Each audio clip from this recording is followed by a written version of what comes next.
terkalahkan oleh Bali United dan menit akhir Gustavo bisa menyamakan kedudukan dengan David Silva, Prangka di lini belakang, Kuiper di lini belakang. Kalau kita lihat kan Kak, kalau distribusi gol ya, sejauh ini kan Tirone Del Pino tuh kan, itu kehadirannya bisa membuat variasi serangan Persib makin. Ya, tapi kan gini, kalau Persib bisa tidak kalah lawan tim-tim yang menjadi rival mereka, ya sudah.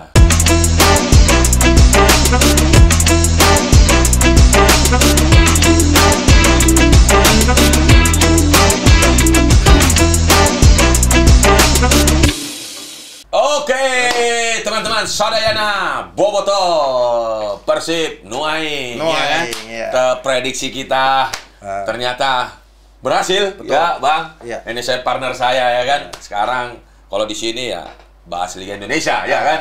Di akun Bicara Bola atau Bola Akmal, bicara timnas, bahkan sepak bola Indonesia juga ya kan. Bang, Persib hampir saja ya kan terkalahkan oleh Bali United dan menit akhir Gustavo bisa menyamakan kedudukan dengan gol yang dramatis. Betul. Dan kalau kita lihat itu pertandingan yang terbanyak penontonnya sepanjang Bali United main di kandang. Di stadion yang datang? Iya, gitu kan. Saya lihat sangat luar biasa, penontonnya penuh gitu kan, dan itu penonton terbanyak Bali United karena memang ini partai yang prestisius. Yang satu buat Bali United punya ambisi besar untuk bisa menjadi tim pertama yang ngalahin Persib. Ternyata akhirnya harus menerima kenyataan, ditahan imbang lewat laga yang dramatis, dan Persib akhirnya jadi juara paruh musim dengan catatan rekor tidak terkalahkan. Ya kan, dengan 39 poin, dan saya pikir ini catatan yang luar biasa, prestasi yang luar biasa buat Persib dan seluruh pemainnya, termasuk juga bobotohnya gitu. Cuma permasalahan harus diingat, kerja belum selesai. Betul. Ya kan? Baru separuh jalan. Baru separuh jalan. Nah, ujian Persib sesungguhnya ada di putaran kedua. Betul. Apakah Persib bisa menjaga konsistensi penampilannya untuk back to back champion? Karena ini penting. Kenapa saya katakan penting? Karena ke depan musuh Persib jadi 17 tim. Ke depan kan? 16. Kita berapa ya? 17 ya. Betul. 17 tim itu pasti punya ambisi besar untuk mengalahkan Persib, termasuk tim-tim yang berada di zona juara, yang pastinya ingin mengkudeta posisi Persib di puncak klasemen gitu. Seperti Persebaya. Ya, beda 2 poin ternyata. Enggak dong, Persebaya bedanya jadi 2 poin kan? 2 kan. Betul. Kemudian ada Persija juga yang masih punya peluang. Ada Arema juga, ada ya Bali United termasuk juga yang punya peluang. Karena 17 pertandingan ke depan akan sangat menentukan, dan harapannya adalah Coach Bojan Hodak bersama timnya ini jaga harmonisasi dan tetap bisa menampilkan permainan terbaik di setiap laga. 17 pertandingan di putaran kedua adalah final semuanya. Nah, melihat dari cara bermain semalam itu Persib ya sempat juga kesulitan untuk mencetak gol, Bang. Ya kan, bahkan ketinggalan duluan lewat Arjuna kan.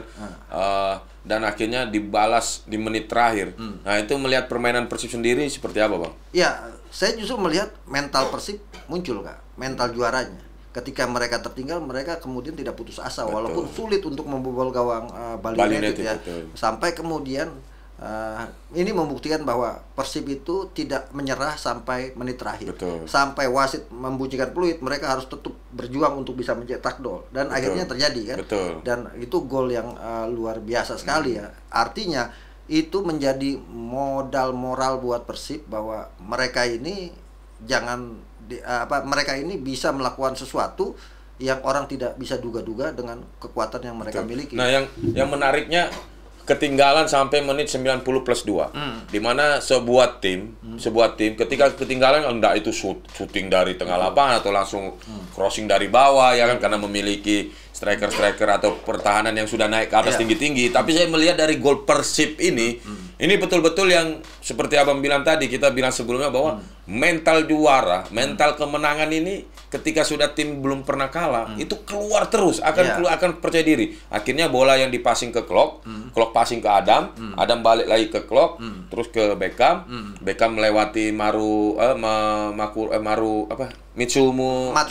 Rio Matsumura. Bukan pemain Rans juga, Maroka, dia lewat, dia crossing, ya kan? Di situ Gustavo muncul dengan separuh sliding dengan kakinya. Nah, itu pun gol yang sangat sulit loh. Bisa saja itu terjadi pelanggaran.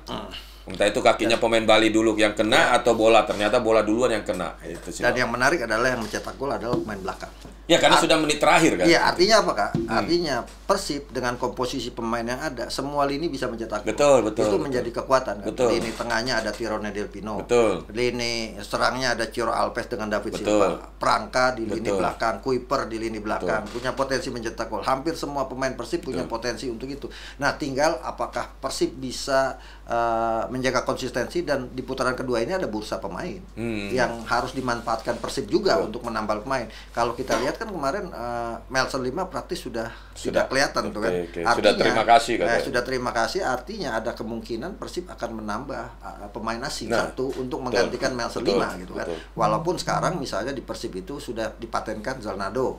Ya kan, sudah menjadi kembali lagi Adam Alis sudah dipatenkan dari pinjaman Borneo menjadi pemain resmi Persib Bandung. Ya memang pemain butuh. Pinjaman. Memang butuh. Nah, tinggal tambah satu pemain di posisi depan. Pembeda lah menurut saya. Dan inilah yang menjadi menariknya Persib menurut saya. Nah, ini yang saya lihat ya di kacamata saya, bahwa kemarin andalan Persib di depan tidak bisa mencetak gol. Ini yang harus diwaspadai Persib di putaran kedua. Karena tim-tim lain, pelatih-pelatih lain yang akan menghadapi Persib, dia akan mencontoh Bali United. Bagaimana mematikan David da Silva, Ciro Alves, Tirone, dan juga Adam Malis. Ya kan? Itu pasti akan diperhatikan oleh pelatih-pelatih yang akan melawan Persib. Kok bisa Kuteko mematikan? Karena yang paling berbahaya kan trio ini. Betul. Nah, ketika trio ini mati, otomatis Persib agak kesulitan. Untung saja memang mental juara masih ada, dia masih mempunyai stopper-stopper yang bukan hanya Gustavo, Nick juga bisa kan. Iqbal Nevo dan Ahmad Duprianto juga bisa. Tapi ini harus jadi pembelajaran buat coach Bojan Hodak. Karena trio mautnya sudah dimatikan oleh strategi dari Teko. Nah, jangan sampai putaran kedua Persib tidak menambah pemain yang bisa jadi pembeda. Akan sangat bahaya, Bang. Betul. Dan kalau kita lihat kan Kak, kalau distribusi gol ya, sejauh ini kan Tirone Del Pino tuh kan 8 gol, 6 assist. Ini kekuatan Persib ya. Ciro Alves 5 gol, 7 assist. Kemudian David da Silva 5 gol. Kemudian Gustavo 3 gol, 1 assist dia. 1 golnya kan kemarin jadi 3 kan lawan Bali. Dimas Derajat 2 gol, 2 assist. Kemudian ada Adam Ali 1 gol, 1 assist. Kemudian ada Edo 1 gol, Rian 1 gol, Nick Kuiper, Kocijan, kemudian Melson 5, masing-masing 1 assist. Artinya kalau lihat distribusi gol yang diciptakan Persib musim ini menjadi menjadi gambaran bahwa Persib bisa mencetak gol di semua lini. Dan termasuk tim yang produktif ya, walaupun kalau dari nomor 2 yang paling produktif di paruh putaran pertama. Dan yang menarik dari Persib, dia tim pertahanan paling bagus walaupun kemarin kebobolan. Makanya saya bilang itu, Bang, jangan sampai putaran kedua Persib tidak ada penambahan pemain. Ini akan sangat rawan. Ya kan? Karena jujur, ketika andalan kita di sebuah tim, andalan kita di bagian penyerangan tidak mencetak gol, itu tidak mampu untuk mencetak gol dan sudah dimatikan oleh pertahanan lawan. Ini akan kesulitan itu, Bang. Dan akhirnya mengandalkan boleh semua pemain bisa mencetak gol. Tapi yang utama ini harus diperhatikan. Ya kan? Ketika tiga ini tidak bisa bergerak, agak susah. Makanya itu di putaran kedua apalagi semua berbenah, tim berbenah ya kan, mendatangkan pemain baru yang kualitas, melepas pemain yang kurang kualitas. Ini harus dan yang pasti penggantinya Melson 5 sudah hadir di Persib. Siapa namanya? Namanya adalah Gervane Castainer. Ini strikernya Curacao. Yang uji coba lawan timnas di Paris. Gervane Castainer 28 tahun, posisinya sebenarnya sama dengan Melson, wingers. Iya kan? Dan dikontrak 1,5 tahun. Boboto, Sadayana, ya kan? Wah, datang sudah pemain baru kan? Ya, kita berharap semoga tidak flop seperti Melson 5. Betul. Ya kan? Justru kehadirannya bisa membuat variasi serangan Persib makin tajam lah gitu. Nah, ini Persib habis ini akan away lagi kayaknya. Betul. Itu away kemana dia? Kan ini putaran udah masuk putaran kedua. Kayaknya dia away ke Biak, bukan? Iya, partai pertama melawan Biak gitu. Biak. Dan ini akan menjadi tugas yang dan itu main di Jayapura. Betul. Di stadion Biak sudah main di sana kan. Kalau kemarin putaran pertama main di Bali United. Dan yang yang paling menarik adalah dari Persib musim ini gitu yang harus dijaga adalah tim-tim seperti Persija kan dikalahkan oleh Persib 2-0. Persebaya dikalahkan 2-0, ya kan? Arema ditahan. Ini tim-tim ini yang akan bisa menjegal Persib juga, Kak. Kalau saya sih yang menjegal Persib tuh Persik, PSM Makassar, ya kan? Terus Arema, ya kan? Terus apa lagi tuh? Potensial sebenarnya ada satu, Kak, yang mengajukan Persita, ya kan? Persita. Ini tim paling mengejutkan loh, Kak. Karena tim-tim underdog itu yang lebih berbahaya karena nothing tulus. Karena lebih contoh, ketika saya bermain di mana di zaman itu kan Persipura kan, siapa yang ndak anu. Ketika kita berhadapan dengan Persipura lebih.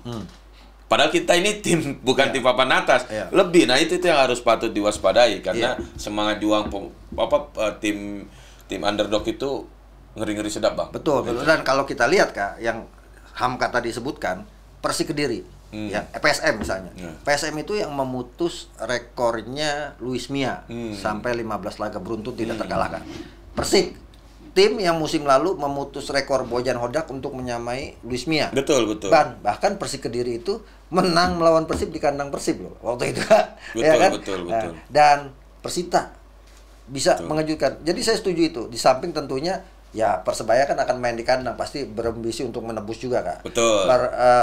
Persija juga akan main di kandang berambisi untuk tapi ketika bertemu dengan tim besar seperti Persija Persebaya itu hanya mengandalkan taktik semua. Ya, artinya gini. Siapa terbaik. Nah, tapi kalau lawan underdog semua dia harus diprovokasi. Itu yang tidak dipunyai. Jadi contoh, karena dia underdog, David da Silva hajar setengah tiang, emosi dong David atau enggak cedera, ya kan?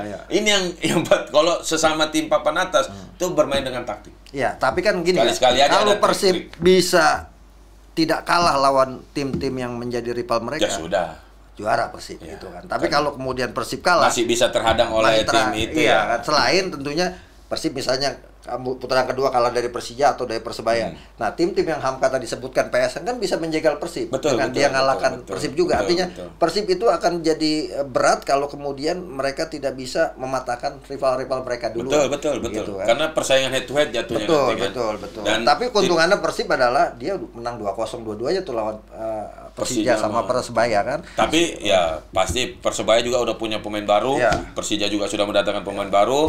Apakah mampu menjegal Persib Bandung untuk mulus menjadi juara Liga back to back? Ya, kita lihat apakah Persib aura dan mental juara masih terus berlanjut dan siapa tim yang bisa kalahkan Persib, ya kan? Apakah ada atau Persib menjadi Bayer Leverkusen? Betul. Bukan lagi Arsenal. Oke, terima kasih kita sudah membahas Persib Bandung ya kan. Terima kasih, Bang. Pokoknya Abang sebagai pengamat number one ya kan. Untuk sepak bola Indonesia, dan kita ketemu lagi di video selanjutnya. Gaskan ya.